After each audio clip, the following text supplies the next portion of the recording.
on 0809 4409. The first story comes to you, and this one comes from ThisDay newspaper. It says, court affirms EFCC's power to invest, and the High Court in Abuja on Monday, that's yesterday, allows of the Economic and Financial Crimes Commission to investigate the accounts belonging to state governments in the country and consequently dismiss the suit filed by the Benue state government challenging the powers of the commission to investigate the accounts. And there was a story about this that happened a few weeks ago. Basically, the Benue state government challenging the EFCC over the freezing of their accounts, basically. So, generally, what are your thoughts about this? Yeah, I mean, it was always bound to fail, to be honest. If you look at the court's reasoning in this case, it's pretty slam dunk. So essentially, what Justice Nnamdi Dingba actually said was twofold. As Nnamdi Dingba actually said was twofold. His argument was twofold.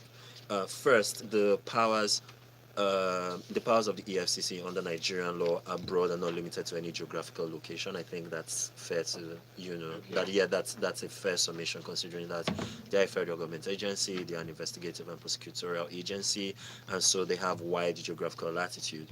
And essentially what the court said was that those powers are so broad that they cover the management of state finances. The second thing that I said, and I think this is the most important distinction, was that the petition that was written in this case was written against some named officials in the Benue state government, in the current administration in Benue state, containing allegations of fraud. So it was not an allegation against the state, but an allegation against certain officials. And they are two different things.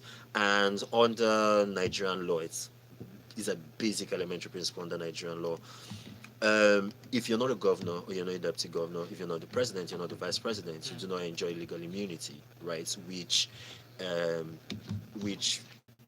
essentially prevents the prosecutorial agencies for coming for you. Yeah, but a government official other than those folks, then you're fair game, and essentially the court is not an allegation against certain people who happen to be in the administration of the state, and the EFCC is well within their powers to bring. Okay, so to investigate. For clarification, because we did see last week that the EFCC got slammed with a fine for doing something very similar. So for people out there who are listening and saying, "But I don't understand, how is this different?" Can you explain what that difference really is? Yeah, so I think so we've got to look at this on the facts of the case when it comes to proceedings, especially proceedings of a criminal nature, where you're toying with the presumption of innocence, which under Nigerian law is guaranteed, at least on paper, for every Nigerian. Fred. Yeah, I mean, let's state what's on paper, right? Okay. Yes. Courts are more willing to distinguish between individual facts on a case-by-case basis. So even if two situations on the face of it look similar, the court will look at the context of the situation in each material case, and it may decide, oh, okay, there's enough of a difference between these two similar situations that we think we should make a distinction. Thank you very much for that, Ikemesit. Okay, so Brett, coming to you with this one, though. Let's talk about this story from the New Telegraph. It says here, federal government set to announce new minimum wage this week. And, there are indications that the federal government would announce the new minimum wage before the week runs out, as the tripartite committee has completed its assignments for onward submission to President Muhammadu Buhari. So there are no talks about how much is agreed on, but generally, what are your thoughts about this? This is a good step in the right direction.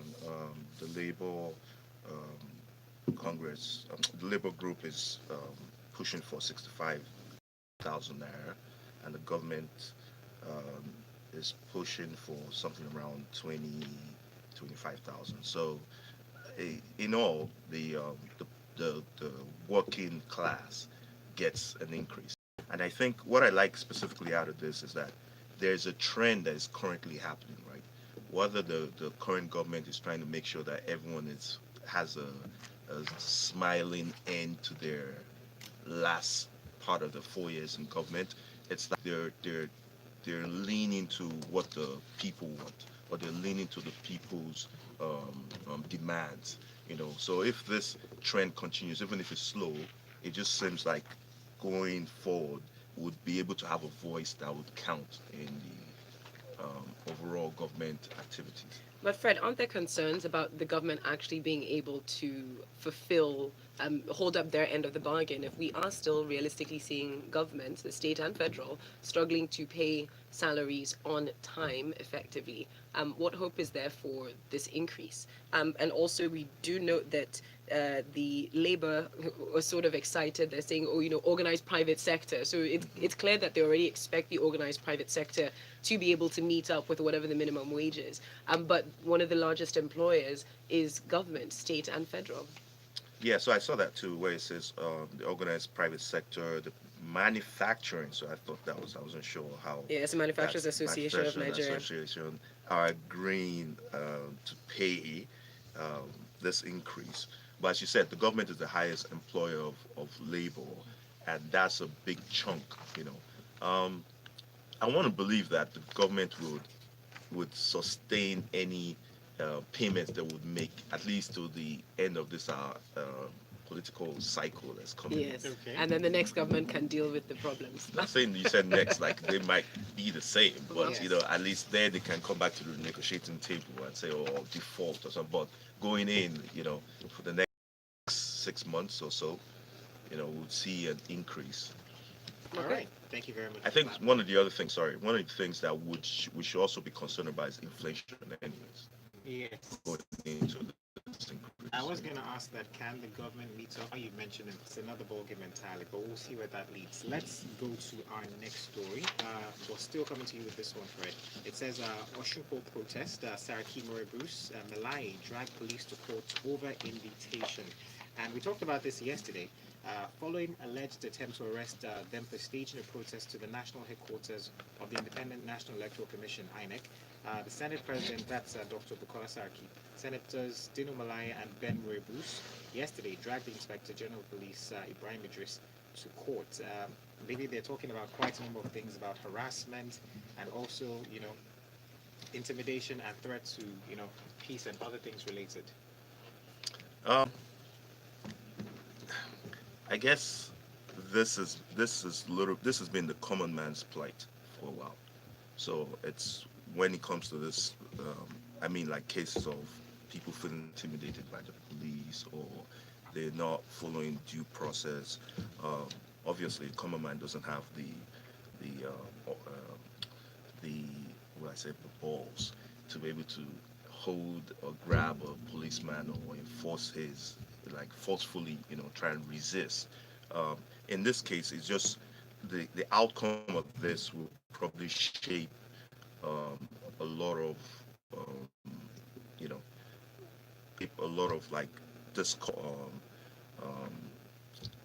a lot of reaction to how would you deal with if you're wrongfully or you feel you've been wrongfully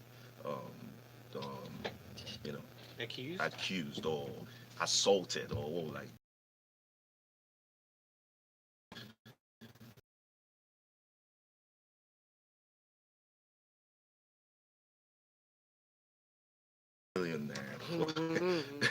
For damages, I'm interested actually. But the thing here is this: from yesterday, they were invited, just to have discussions, so to say, with the police.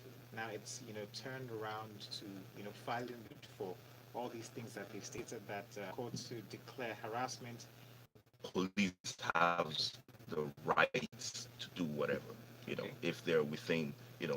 So this is the only way you can actually state your grounds and actually fight back, and resist.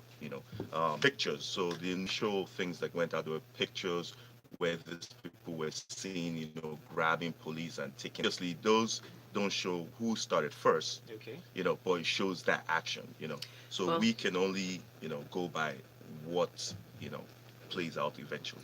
I'm going to wait and see whether they actually show up to court, because a lot of the times when these suits are put forward, because they know that it is a frivolous suit, they don't actually show up to court. No one's there to represent it, and then it's thrown out, but that's still taxpayers' money. What do we know? Let's move on to the next story.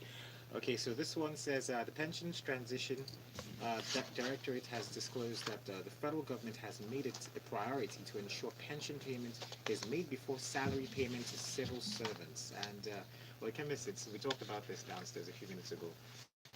It's Yeah. quite interesting. What are your thoughts about this? It is interesting. Okay, so essentially what PTAD is saying is that war affected police officers from the southeast and the south-south zones who were issued letters of amnesty by the police service commissions will essentially be getting their pensions paid at the right time.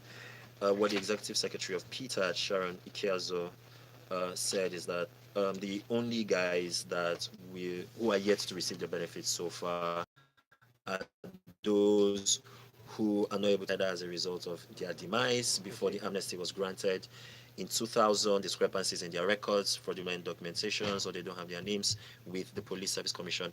And essentially what she's been saying is that going forward, their pensions payments on time. What I would say to this is, one, kudos.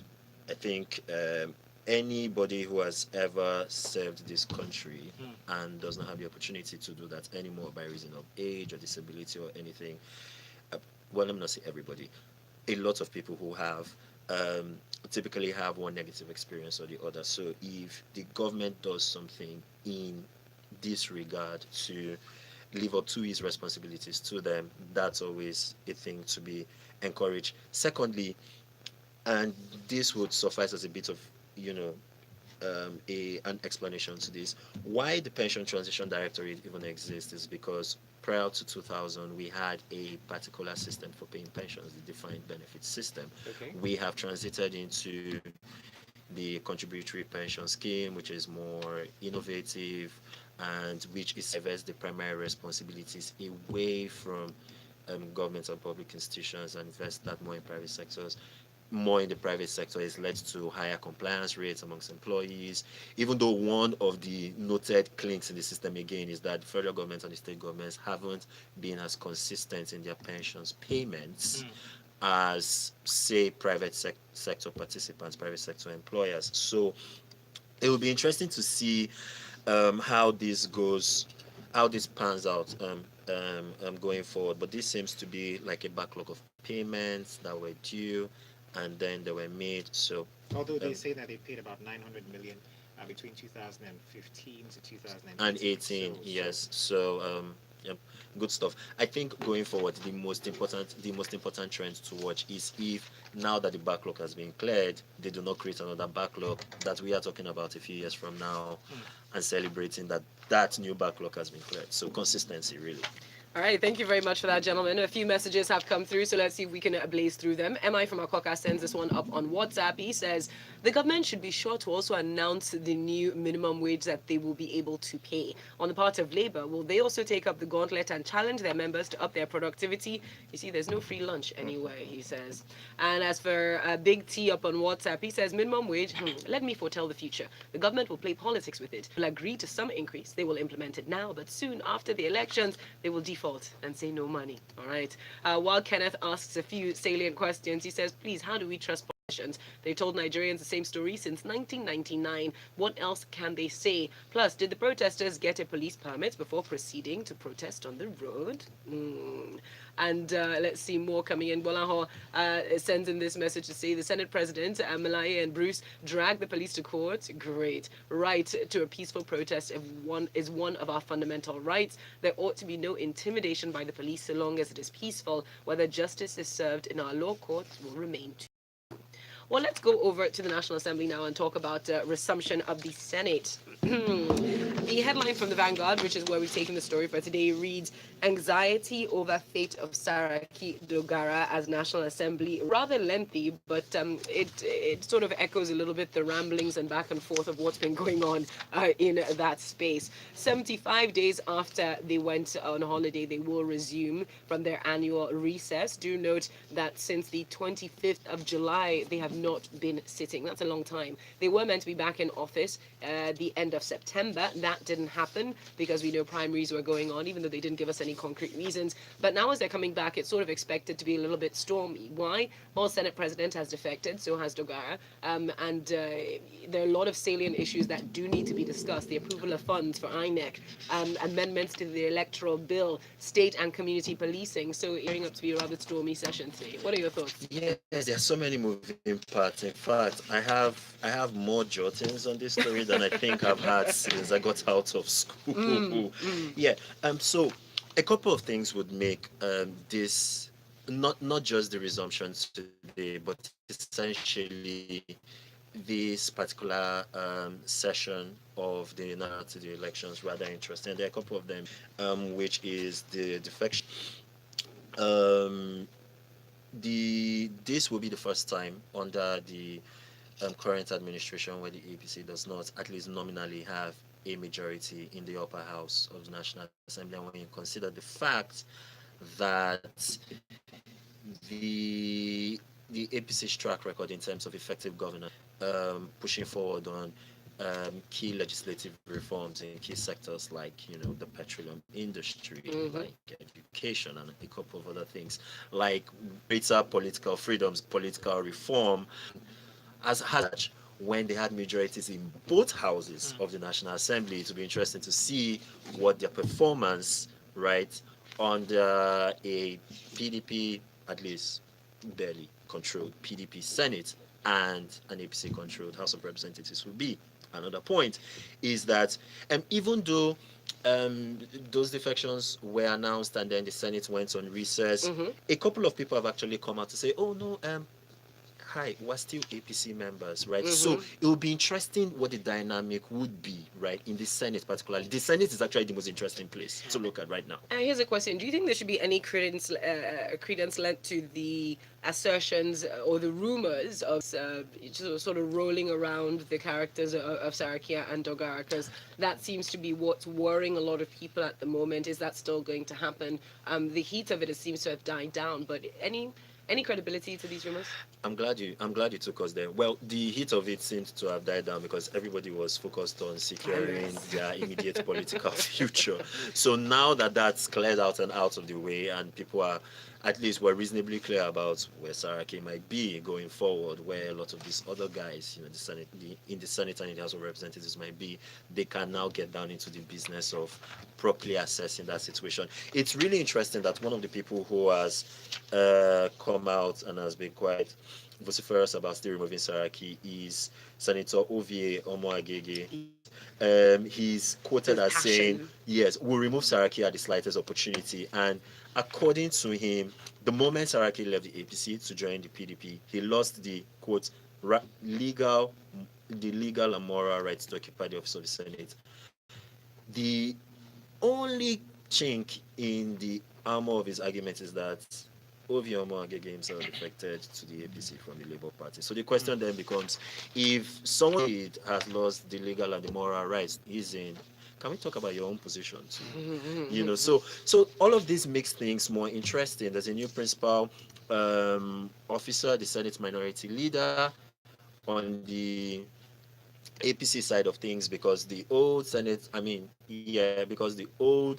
Minority Leader is now at the APC, Godswill Akpabio. The PDP is threatening the APC.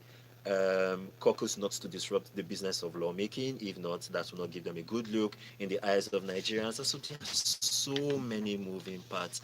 And in the midst of this, you'd probably be tempted to ask, okay, so how does any of this concern me?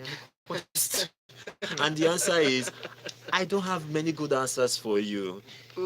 This just feels like the political chessboard moving. And for ordinary Nigerians who are looking at power, electricity, how to pay school fees, how to go about our ordinary daily business, this just feels like a lot of political gerrymandering around and the political elite trying to sort themselves out. Well, and we're just standing on the outside looking in. Listen, Osai, there with you, sent in a message to say on the Senate's recess story, at what point is the interest of the common man going to be put forward? Recess for how long? Side there. Okay, up next, speaking of interests of the common man, our vice president is alluding to the fact that the federal government has been investing in our interests. This story from the Premium Times, which, Fred, I'm going to come to you for your analysis on this, has spent 1 naira in cap. The vice statement on Monday has happened in the last years. Now, it was a business forum that was held at Banquet Hall, and he spoke about the importance of infrastructural development to economic growth. And also, he did go over to take an overview of the economy, spoke about the social investment. 500 billion naira has been allocated annually to take care of the poor and vulnerable in 4 clusters. The government enterprise and empowerment program. Really, Fred, it reads very much as a here's our report card as we come to the end. And we think we did quite well in our opinion. Your thoughts on this and what the So I got like two backdrops in this story, right? So the vice president speaks for saying they invested 1.7 trillion, as you said, while having earned 60% less than the previous government. So, as applauding himself or applauding the government. And then he states another thing that the current administration is interested in creating jobs through enabling private sector to do business easily or easier or easily, right? And then they're focused on agri manufacturing jobs, right? But I like he was sincere here, saying that we have not solved the immediate problems of thousands of graduates, and then the millions that are in the bottom pyramid. So it was sincere that this we've done this thing, we haven't achieved a lot, like in this other sector, right? Then the other backdrop I'm saying is the Minister of Budget. He's now claiming, okay, we have all these programs. The social investment program, 500 billion, was allocated. So allocated, I don't know if it was spent. The government enterprise, and there they just quoted numbers: 3,000 loans, 300,000 loans were given to 4,000 cooperatives in 36 states. The cash transfer, conditional cash transfer scheme, yes, went to almost 300,000 people, 5,000 a month, or 5,000, I guess it's a loan, in 217. So I was just looking at, so this is our report card, this is what we've done, this is what we've invested, but the vice president being sincere to state that, there's so many people that still haven't been reached. I think they missed the mark when it comes to creating jobs through making private sector business environment easier, or maybe it was missed in their tenure because of currency and foreign exchange was difficult to attain.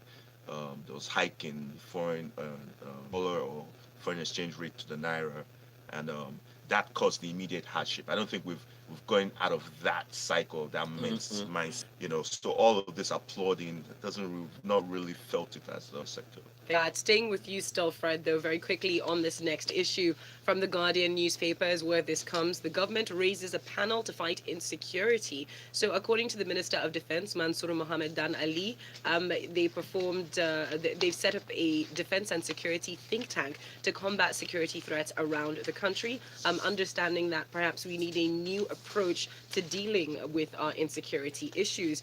Fred, do you think that perhaps some people might view this as a positive move? Because typically when we hear the government trying to deal with security threats, it tends to feel like a very armed response to it. Let's squash, let's put down. But in more recent times, the language, at least in this very brief article, seems to have changed. A think tank is definitely a slightly different approach to what we've seen in the past. What are your thoughts on this? Like I said, I'm feeling like the people are having a greater voice. People are getting a greater voice, and you can sense that in all the articles that we're reading, right? There was something that stood out for me in the article. It said they're going to be examining successes and failures of measures taken to address threats.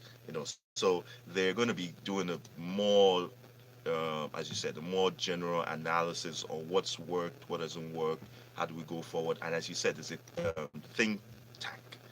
Oh, all the national is that with everybody. Yes, right? guns have been dancing all over the place.